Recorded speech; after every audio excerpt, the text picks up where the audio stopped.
Okay, this is our last problem for the conservation of angular momentum. So the problem is a block that is sliding and that will hit a slender rod. So we will use the angular momentum of the system. So we will have h of the block before impact plus h of the bar before impact. It's equal to the h of the block after impact plus the h of the bar after impact. So the question is, which point are we using for the angular momentum? Okay, and one point that is convenient, because the slender rod is in rotation about A, that will be to use the point A. So remember that we need to use the same point for all the angular momentums, all of them. Okay, so let's look at all of them one by one. The angular momentum for the block 1. Okay, this block is moving, it's just in translation, so we need to use the mv time the distance between the point and the velocity. So that will be the mass of the block time the velocity of the block, translation, so that's the same velocity for each point, time the minimum distance between the velocity and the point A, that is this distance. That is the 3, so time 3.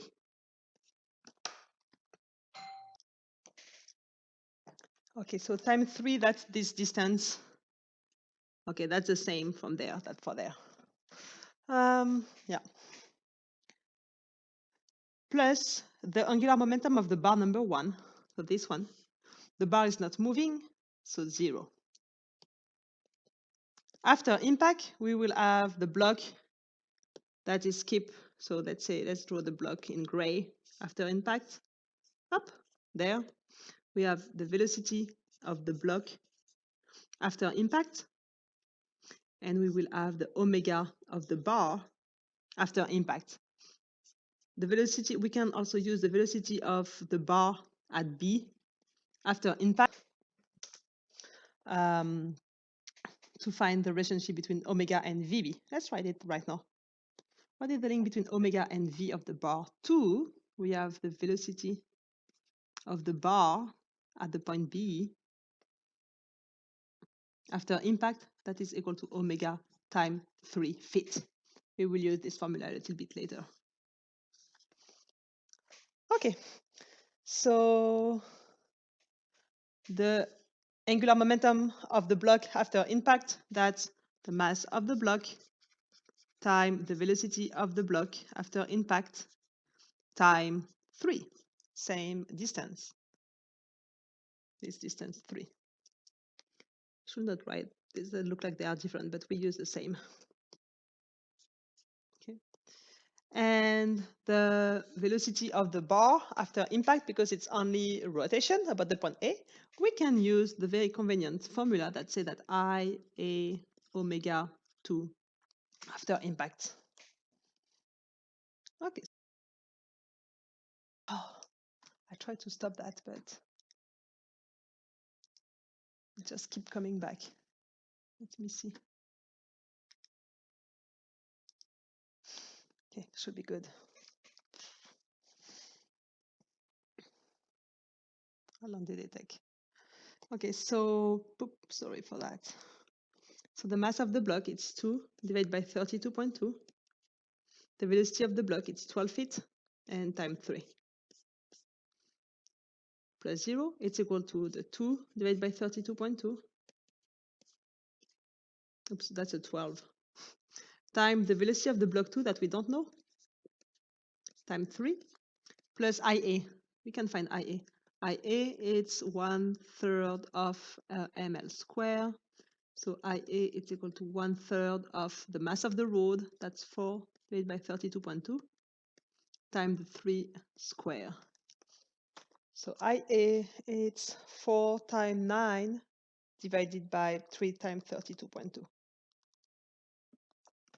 So plus 0.373 omega 2. Okay, so let's clean that a little bit. So we have 2 times 12 times 3 divided by 32.2. That's 2.236 That's equal to 6 divided by 32.2, 0.1186, velocity of the block 2. Oh, and one more thing that I will do, I will replace omega 2 by, so we have omega that is equal to 1/3 of the velocity of the bar at B.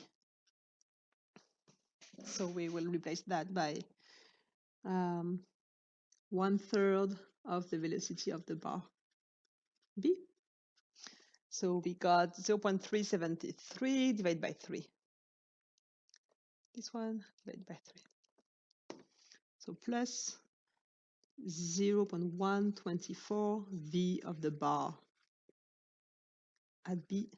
So that's our two unknowns, velocity of the block 2, velocity of the bar. Okay.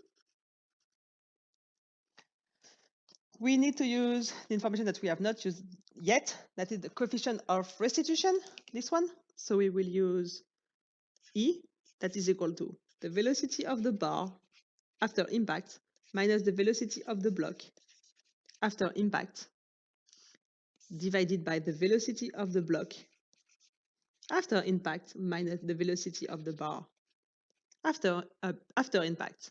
And we speak about the velocity where there is a point of contact, so at 2.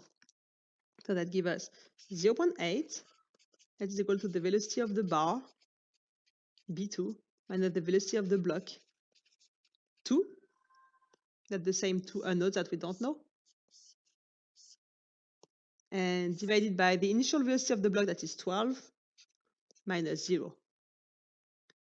So we get 12 times 0.8, 9.6. So we have 9.6.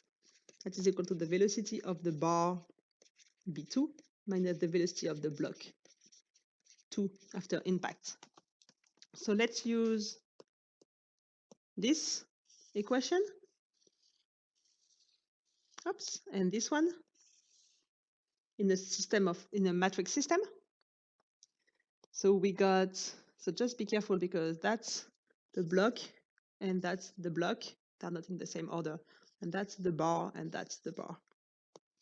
So we have, if we use V block first and V bar at B second, we have 0.186, 0.124, and block we have -1 and 1, -1 time 2.236 and 9.6.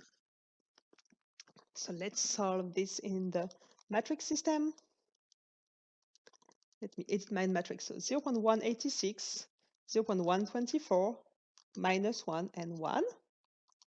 And the second matrix is 2.236 and 9.6. Okay. And matrix 1 -1 time matrix B. That gives me velocity of the block after impact is equal to 3.37 feet per second, and velocity of the bar 2 at B, B2, that's a lot of numbers and letters, 13.0 feet per second. Okay, and if the question, and the, oh no, 97, yeah, that's okay, 13.0. And the question asks for omega of the bar. So remember that omega is 1/3 of the velocity of the bar. So omega is equal to 1/3 of 13. So we got omega. And let me take the exact number in my calculator that I got. 4.32. So omega equals 4.32 rad per second. The omega 2 just after impact for the slender rod in this direction. So in the plus directions. Here we go. So what I've done for this problem, we use the conservation of angular momentum to find one first relationship between velocity of the block and velocity of the bar after impact.